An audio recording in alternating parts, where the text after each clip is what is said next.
Hello friends, good morning, good afternoon, good evening. आज मैं आपको एक्सप्लेन करूंगा एक नया चैप्टर, कैपिटल बजट। मैं आपको एक नया चैप्टर एक्सप्लेन करने जा रहा हूं, बहुत ही इंटरेस्टिंग चैप्टर है, which is capital budget. Okay, क्या है ये कैपिटल बजट, वो पहले समझते हैं। Capital budget, first word is capital. Capital relating to something is incoming, मतलब I can say inflow, or something is outflow. Capital is relating to inflow का मतलब आप असेट्स परचेज करते हो। ओके, तो असेट्स आती है सामने, उसके सामने आपको क्या करना पड़ता है? पेमेंट। अच्छा, पेमेंट के लिए पैसे कहां से लाओगे? As a company, equity share capital, preference share capital, या तो फिर डेब्ट। ये पेमेंट करने के लिए पैसे यहां से लाओगे तो उसकी कॉस्ट लगेगी। कैसे? इक्विटी शेयर को आपको पेमेंट करना होगा डिविडेंड, प्रेफरेंस शेयर को भी डिविडेंड, एंड डेब्ट को इंटरेस्ट। तो ये सारी कॉस्ट लग सकती है। तो हमें ये चैप्टर में क्या सीखना है? आप कोई असेट्स परचेज करते हो या तो कोई नया प्रोजेक्ट लेते हो, आपके पास कैपिटल मतलब मनी इज लिमिटेड। आपके पास जो पैसे हैं उसमें से आपको नया बिजनेस, नया प्रोजेक्ट या तो नई असेट्स परचेज करनी है। अच्छा, क्या वो असेट्स परचेज करे या ना करे? क्या वो प्रोजेक्ट एक्सेप्ट करे या ना करे? कैसे पता चलेगा?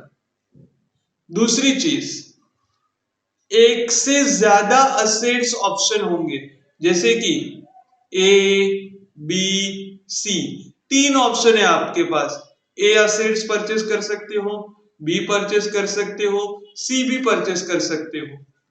अच्छा, तीनों असेट्स आपके बिजनेस के लिए ओके हैं। तीनों की कॉस्ट 100 रुपए है। तीनों की कॉस्ट 100 रुपए है। आप कौन सी असेट्स परचेज करोगे? कॉस्ट तो सेम है। जनरली हम क्या सोचते हैं? जिसकी कॉस्ट कम हो। पर ये कॉस्ट के सामने आपको ये असेट्स अर्न करके कितना देगी वो देखना है। कोई भी असेट्स अर्न करके कितना देगी वो देखना है।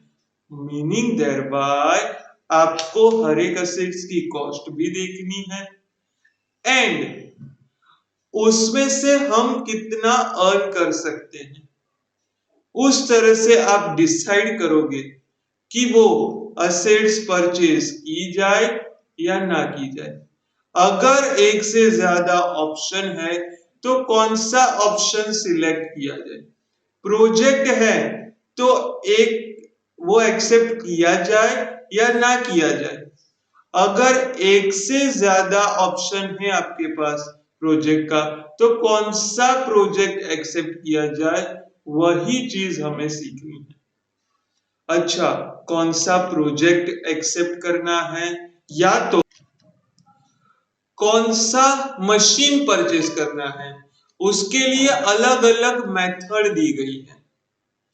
5 मेथड हमें देखनी है।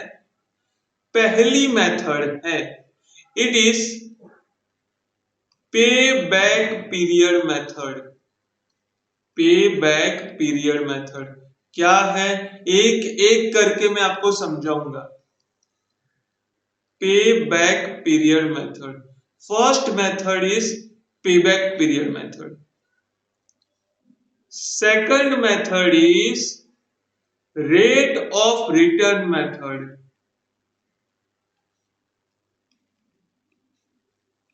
rate of return method,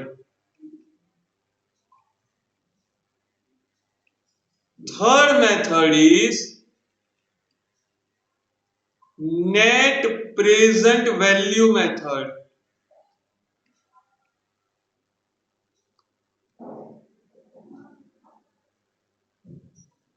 fourth method is profitability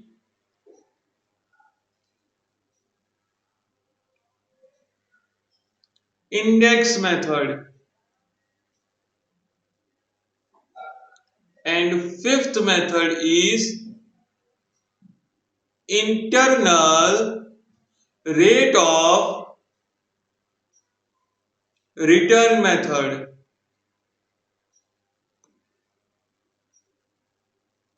ये 5 मेथड है। Payback period method, first method. Second method is rate of return method. Net present value method. Profitability index method.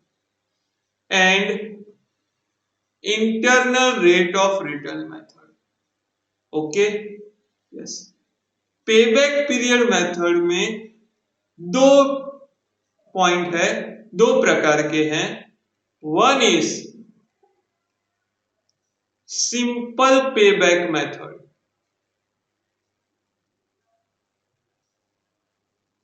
Second is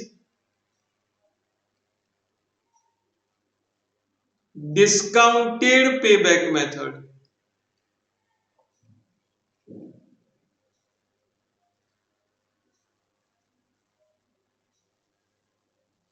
rate of return में दो है, एक है average rate of return method,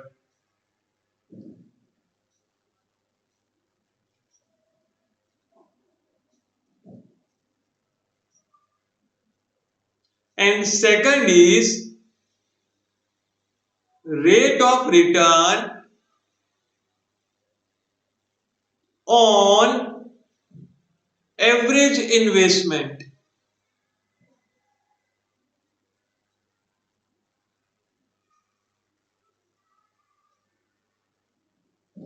okay, तो ये प्रकार है, इसको हम बोल सकते हैं पीबी मेथड,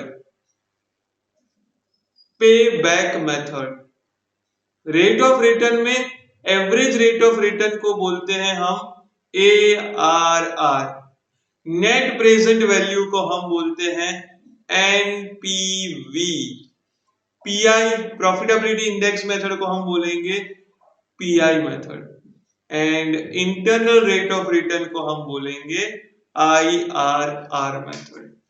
हर एक पर्सन मतलब हर एक मेथड अलग अलग तरीके से वर्क करती है, डिसीजन उनका यही होगा ये मशीन ये प्रोजेक्ट एक्सेप्ट किया या जाए या ना किया जाए। अगर करते हो एक से ज्यादा अगर आपके पास मशीन है प्रोजेक्ट है तो कौन सा मशीन एक्सेप्ट किया जाए, कौन सा मशीन एक्सेप्ट किया जाए या तो कौन सा प्रोजेक्ट एक्सेप्ट किया जाए। हर एक मेथड अपनी अपनी तरह से आंसर देगी। अगर आपको ये 5 मेथड अच्छे से आ गई ना, यू आर ग्रेट, आपको सब आ गए। ये चैप्टर बहुत इजी है, आप इजीली इसको गेन कर पाओगे।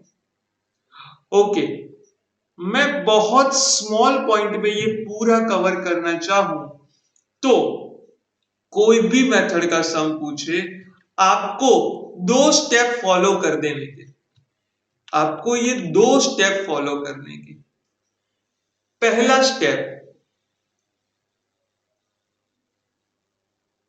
Step number 1, present value of cash outflow. आपका कैश आउटफ्लो कितना है वो स्टेप नंबर 1 में लिखिए। क्या है उसके अंदर? अगर आप मशीन ले रहे हो तो आप क्या लिखोगे उसमें? Purchase price of machine. अगर कोई प्रोजेक्ट की बात है तो cost of project. Can I से इट्स योर आउटफ्लो? यस और नो? यस। अभी आपको मशीन परचेज करना है तो आपके लिए वो क्या हो जाएगा? Cash outflow. अगर प्रोजेक्ट एक्सेप्ट कर रहे हो तो उसके लिए जो पेमेंट करोगे वो आपके लिए क्या हो जाएगा? Cash outflow. ओके दोस्तों, अगर मशीन ला रहे हो तो कई बार उसका इंस्टॉलेशन चार्जेस होता है, ट्रांसपोर्टेशन कॉस्ट होती है, वो भी आपको उसमें ऐड करनी है। आपको पता है, अगर याद कराऊं आपको स्टैंडर्ड 12 में आपने एसी परचेज किया 45,000 का, उसका ट्रांसपोर्टेशन कॉस्ट लगा 2,000 और उन्होंने फिटिंग चार्ज लिया 3,000। तो आप एसी 45 का नहीं लिखते थे, आपके लिए एसी 50,000 का बनता था। मतलब it is a part of asset. Okay, क्योंकि कोई भी असेट्स जब तक यूज करने लायक ना हो जाए तब तक जितनी भी कॉस्ट होती है, जैसे कि उसकी ट्रांसपोर्टेशन कॉस्ट या तो उसका फिटिंग चार्ज, कई बार उसको इरेक्शन कॉस्ट बोलते हैं, वो कॉस्ट आप ऐड कर दोगे। इसीलिए आपका मशीन ये तीनों का टोटल रहेगा। इसीलिए मैंने इंस्टॉलेशन कॉस्ट भी ऐड कर दी, ट्रांसपोर्टेशन कॉस्ट भी ऐड कर दी। मतलब मशीन परचेस करो या तो प्रोजेक्ट एक्सेप्ट करो, इट्स योर आउटफ्लो। उसके लिए fitting charge, transportation cost, installation cost, all are cost are added in step 1। Okay, अब आपने नया प्रोजेक्ट स्टार्ट किया है तो आपको कुछ वर्किंग कैपिटल की भी जरूरत पड़ेगी। अच्छा, वर्किंग कैपिटल मतलब current assets minus current liability. Current assets में क्या आएगा? Debtor, stock. आपको स्टॉक लाने के लिए भी अभी पैसों की जरूरत पड़ेगी।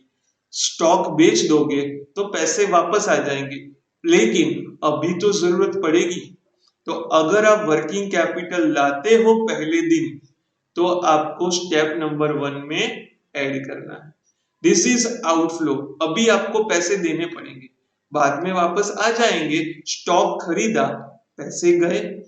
स्टॉक बेचोगे, पैसे आएंगे। तो अभी जो आप पैसे दे रहे हो वर्किंग कैपिटल का, it is your step number 1।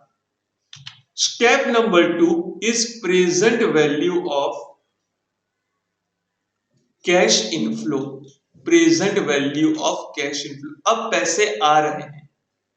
Yes, ये टेबल आपको याद रखना है। आपको सम शुरू करना है प्रॉफिट से।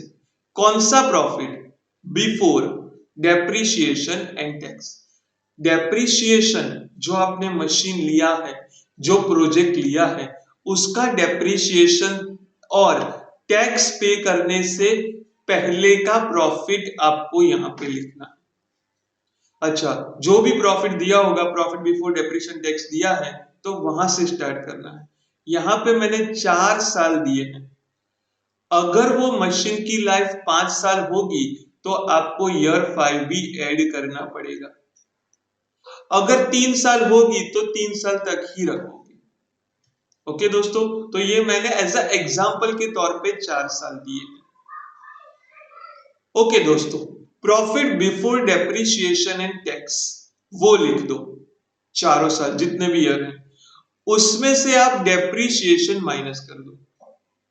डेप्रिसिएशन माइनस कर दो, तो अब कौन सा बचेगा? डेप्रिसिएशन अगर माइनस कर दिया, अब क्या बचा? Profit before tax. देखो वही है, profit before tax. Profit before depreciation and tax में से सबसे पहले आप माइनस करोगे डेप्रिसिएशन, तो आपको मिलेगा प्रॉफिट बिफोर टैक्स। तो आपको मिलेगा प्रॉफिट बिफोर टैक्स। अब मैं उसमें से टैक्स भी माइनस कर दूंगा। डेप्रिसिएशन माइनस किया, बाद में क्या माइनस किया? टैक्स। तो क्या बचेगा दोस्तों? Profit after tax. Profit after tax. Okay दोस्तों, फिर से स्टार्ट कहां से करना है? Profit before depreciation and tax. उसमें से डेप्रिसिएशन माइनस कर दिया, तो क्या बचा? Profit before tax. उसमें से टैक्स माइनस कर दिया, अब क्या बचा? Profit after tax. अब जो डेप्रिसिएशन आपने लेस किया था वही का वही आप ऐड कर दोगे। ये जो डेप्रिसिएशन लेस किया था दोस्तों, वही का वही आप डेप्रिसिएशन ऐड कर दोगे। सर ये क्या है, पहले लेस करवाते हो फिर ऐड करवाते हो? मैं आपको इसका रीजन परफेक्टली बताऊंगा, पर अभी समझाऊंगा तो क्लियर नहीं होगा। तो दो तीन सम मैं आपको समझा दूं, उसके बाद आपको क्लियर करूंगा हम लेस और ऐड क्यों करते हैं। उतना ही लेस करना है, उतना ही ऐड करना है, तो लेस भी क्यों करते हैं, ऐड भी क्यों करते हैं। ओके दोस्तों, मैं समझाऊंगा, बट आफ्टर 2-3 सम्स। ओके, अगर डेप्री वापस ऐड कर दिया तो क्या आएगा? तब जो बचेगा it will be cash flow. क्या बचेगा? उसको हम बोलेंगे कैश फ्लो। दूसरा नाम प्रॉफिट आफ्टर टैक्स। टैक्स के बाद का profit, but before depreciation. After tax before depreciation. देखो डेप्रिसिएशन ऐड कर दिया, मतलब before depreciation. Profit after tax but before depreciation. अब आपको ऐड करना है scrap value and working capital. Machine जो भी परचेस किया है, ऐसा हो सकता है उसकी लाइफ खत्म होने के बाद उसको बेचा जाए तो आपको स्क्रैप मिलेगा, જેને ગુજરાતીમાં કહેવાય છે ભંગાર કિંમત। जो स्क्रैप मिलेगा it's your income, it will be added. Second add करने को बोला है वर्किंग कैपिटल। यहां पे हमने आउटफ्लो के तौर पे वर्किंग कैपिटल लिया, अब यहां पे इनफ्लो के तौर पे हम वर्किंग कैपिटल ऐड करेंगे। लेकिन ये scrap value and working capital हमेशा लास्ट ईयर में ऐड होंगी। हमेशा कौन से साल में ऐड होंगे? लास्ट ईयर में। क्यों दोस्तों? क्योंकि जो भी ये स्क्रैप वैल्यू है, जब मशीन की लाइफ खत्म होगी तभी मिलेगा। वर्किंग कैपिटल जो भी आपने इन्वेस्ट किया है वो जब आपका प्रोजेक्ट कंप्लीट होगा तब मिलेगा, वापस घर ले जा सकोगे प्रोजेक्ट खत्म होने के बाद। तब तक आपकी वर्किंग कैपिटल के पैसे अंदर लगे रहेंगे, इसीलिए वो हमेशा किस में आएगा? लास्ट ईयर में। ये ऐड करने के बाद जो मिला उसको बोलेंगे नेट कैश फ्लो। अब प्रेजेंट वैल्यू फाइंड करके प्रेजेंट वैल्यू फैक्टर ढूंढेंगे। ओके, कैसे मैं आपको समझाऊंगा ये पॉइंट। तो आपको मिलेगा net cash flow multiply by present value factor, you will get present value of cash inflow. ये दो स्टेप आपको हमेशा बना देने के, कोई भी सम हो तो। ओके, फिर हम हर एक मेथड में चलेंगे एक के बाद एक। याद करते दोस्तों, कहां से स्टार्ट किया? Profit before depreciation and tax. उसमें से डेप्रिसिएशन माइनस कर दिया, क्या बचा? Profit before tax. Tax minus कर दिया, प्रॉफिट आफ्टर टैक्स। डेप्री वापिस ऐड किया, profit after tax before depreciation. दूसरा क्या बोलोगे? Cash flow. नेक्स्ट ऐड करोगे स्क्रैप वैल्यू या तो working capital on the last year, net cash flow. Multiply करोगे present value factor. Present value factor से मल्टीप्लाई करोगे आपको मिलेगा present value of cash. Okay दोस्तों, this is your answer. Okay, ये दो चीज करनी है, फिर हम आपकी ये सारी मेथड पे चलेंगे।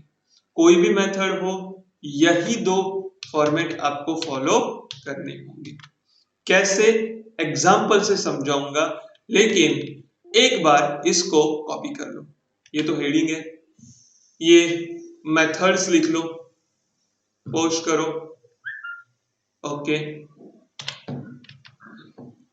Step number 1।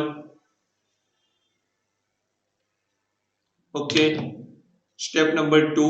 2 मिनट में ये सब रफ कर दूं एक बार। ओके, पोस्ट करो, कॉपी करो।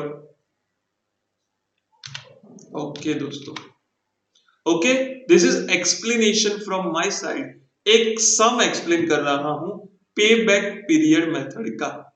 Okay, let's see. Okay, example number 1 से स्टार्ट कर रहा हूं।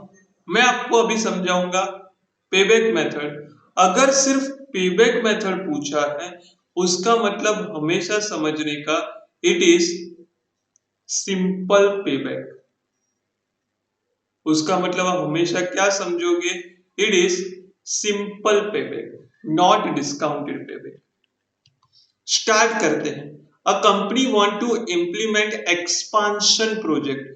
वो अपना बिजनेस एक्सपांड करना चाहते हैं, मतलब बढ़ाना चाहते हैं in the factory during 2007।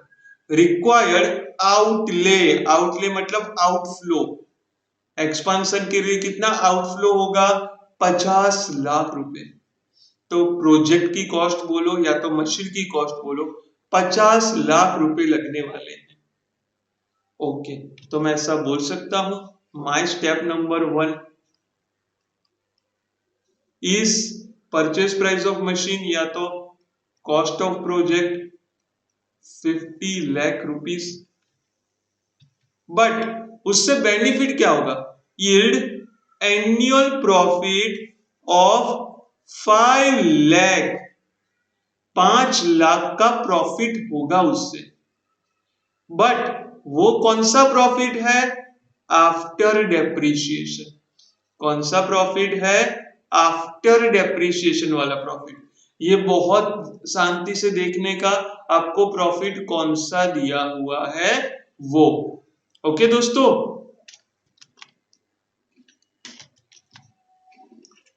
Okay, वो खास देखने का कौन सा प्रॉफिट दिया है। अच्छा, डेप्रिसिएशन कितना बोला है, 15%। अज्यूम टैक्स रेट कितना है, 50%। चलो चलते हैं। आपको कोई इंस्टॉलेशन कॉस्ट दी है, नहीं। ट्रांसपोर्टेशन कॉस्ट दी है, नहीं। वर्किंग कैपिटल दिया है, नहीं। टोटल कितना होगा दोस्तों, 50 lakh. Next, second step, step 2, present value of cash inflow. देखो, ये प्रॉफिट कौन सा है, बिफोर डेप्रिसिएशन। उन्होंने कौन सा प्रॉफिट बोला हुआ है, आफ्टर डेप्रिसिएशन। देखो कितने प्रॉफिट इसके अंदर है, बिफोर डेप्रिसिएशन, ये बिफोर टैक्स है, मतलब डेप्रिसिएशन के बाद का है।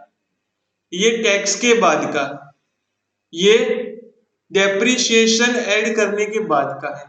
तो इसमें क्या लिखा हुआ है वो देखने का, आफ्टर डेप्रिसिएशन। तो चेक करो, डेप्रिसिएशन माइनस करने के बाद, आफ्टर मतलब माइनस करने के बाद कितना कौन सा प्रॉफिट आता है। तो डेप्रिसिएशन माइनस करने के बाद कौन सा प्रॉफिट आता है, प्रॉफिट बिफोर टैक्स। अगर ऐसा बोला होता कि भाई before depreciation, profit before depreciation, तो ये होता। आपको क्या बोला हुआ है, आफ्टर डेप्रिसिएशन, मतलब आपको कौन सा प्रॉफिट दिया हुआ है, प्रॉफिट बिफोर टैक्स। कितना प्रॉफिट है, 5 लाख एन्युअली। तो हर साल 5 लाख। अच्छा, कितने साल का प्रोजेक्ट है वो नहीं बोला है। जब कुछ ना बोला हो तो 6-7 साल ले लेने का। यहां पे नहीं बोला इसलिए मैं 6 साल तक आगे बढ़ा हूं। 5 lakh,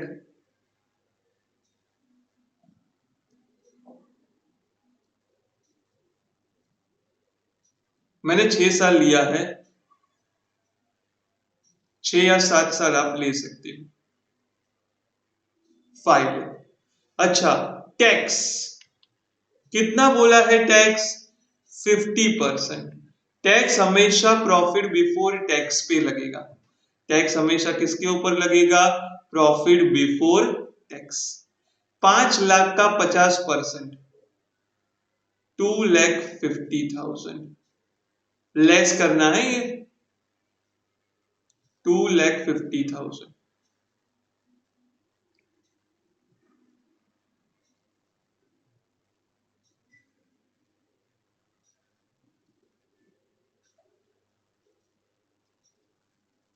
so profit after tax रहेगा 2,50,000।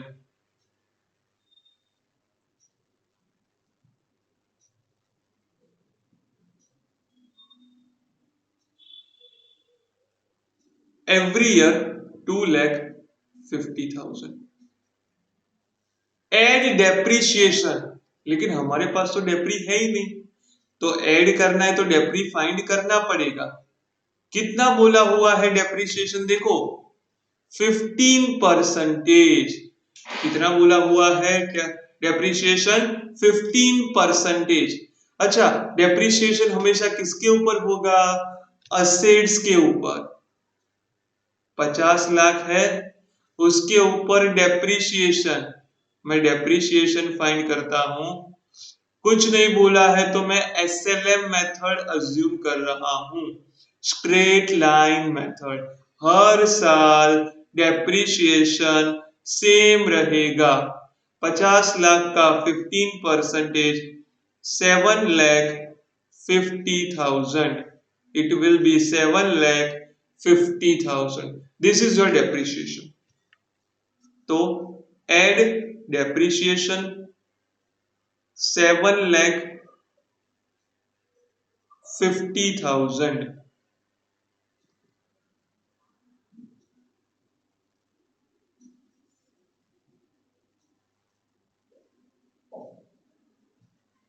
ओके दोस्तों, नाउ कैश फ्लो ऐड करने के बाद 250 प्लस 750 मतलब 10 lakh. Second year 10 lakh, third year 10 lakh, fourth year 10 lakh, fifth year 10 lakh, sixth year 10 lakh. अच्छा, स्क्रैप वैल्यू वर्किंग कैपिटल कुछ नहीं दिया है तो डैश। तो आपका नेट कैश फ्लो कितना आएगा? It will B 10 lakh, 10 lakh, 10 lakh, 10 lakh. Every year it will B 10 lakh. तो ये आपका कैश फ्लो हो गया every year 10 lakh. Okay, present value factor आपको नहीं दी है। हमें जो फाइंड करना है उसके लिए प्रेजेंट वैल्यू फैक्टर और प्रेजेंट वैल्यू की जरूरत नहीं है। दिया होता तो मैं फाइंड कर लेता। ओके दोस्तों, हमें कौन सी मेथड पूछी है? पेबैक, मतलब सिंपल पेबैक मेथड। कैसे करेंगे? I am explaining you. Okay, अब हम फाइंड करेंगे पेबैक पीरियड मेथड से ये सब। पेबैक पीरियड मेथड, कितना पेबैक है। अब पेबैक पीरियड मेथड बोलता क्या है मैं वो आपको समझा दूं। Payback period method says that आपने जो भी पैसा इन्वेस्ट किया है वो कितने टाइम में आपको वापस मिल जाएगा। सपोज ये सम में आपने 50 लाख रुपीज इन्वेस्ट किए हैं, वो 50 लाख रुपए आप कितने साल पे वापस ला पाओगे? इट इज कॉल्ड पे बैक पीरियड मेथड। मैंने जो 50 लाख रुपए इन्वेस्ट किए वो 50 लाख कितने साल में मेरे को वापस मिल जाएंगे? इट इज पे बैक मेथड। ओके, तो आपका इन्वेस्टमेंट जितना जल्दी से जल्दी वापस मिल सके वो ये पे बैक मेथड सजेस्ट करता है। मतलब इन्वेस्टमेंट आपने जो किया हुआ है वो घाटा ना हो, लॉस ना हो, आपके पैसे एटलीस्ट सलामत रहे, वो ये सोचता है। ओके, मतलब कि आपके पैसे जितने जल्दी वापस आएंगे वो बेटर है। तो हमें यही ढूंढना है ये सब में 50 लाख रुपीस कब वापस आते हैं। अच्छा दोस्तों, हमने 6 ईयर लिया है इसलिए 6 साल तक जाऊंगा।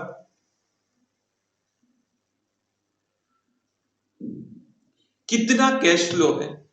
आप कैश फ्लो लोगे हर साल का जो हमने फाइंड किया वो कैश इनफ्लो लोगे। क्या लोगे आप? Cash inflow. कितना है हर साल?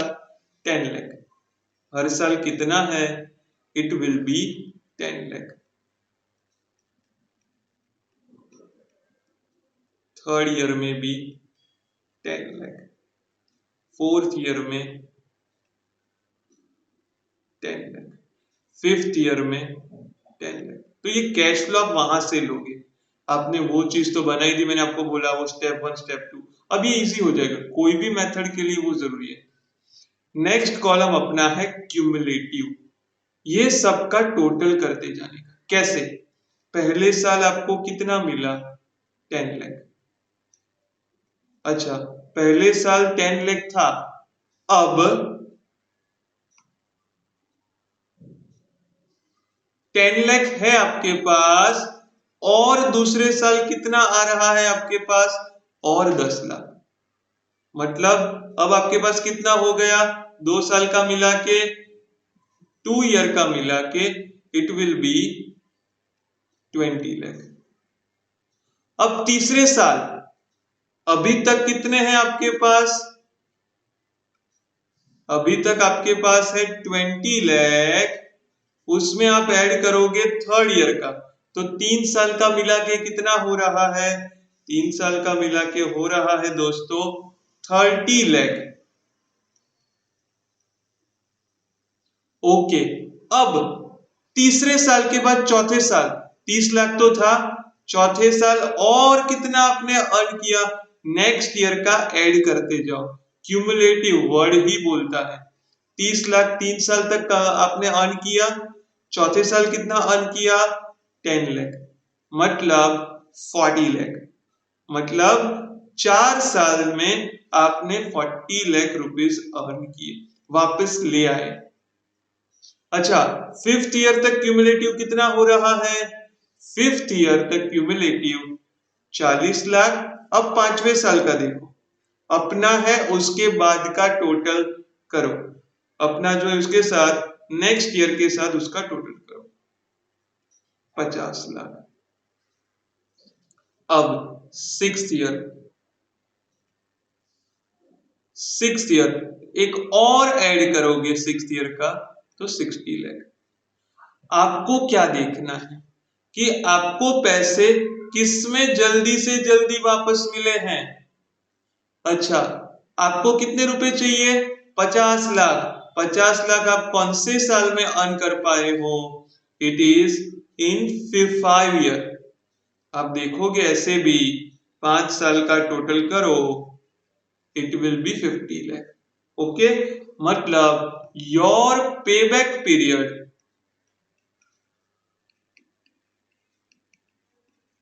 is 5 year. इज 5 ईयर मतलब आपको आपके पैसे 5 साल में वापस मिल जाएंगे। This is the pay back method. इसमें एक ही मशीन बोला था तो मैंने एक का किया, अगर दो बोले होते तो दोनों का करता, फिर कंपेयर करता किसमें कम है। जिसमें पे बैक पीरियड कम हो वो बेटर, जिसमें पे बैक पीरियड कम हो वो बेटर। ओके, तो पेबैक पीरियड जितना कम हो वो बेटर होगा, जल्दी से जल्दी पैसे आपको वापस मिल रहे हैं। ओके दोस्तों, this is first sum from my side. Thank you very much.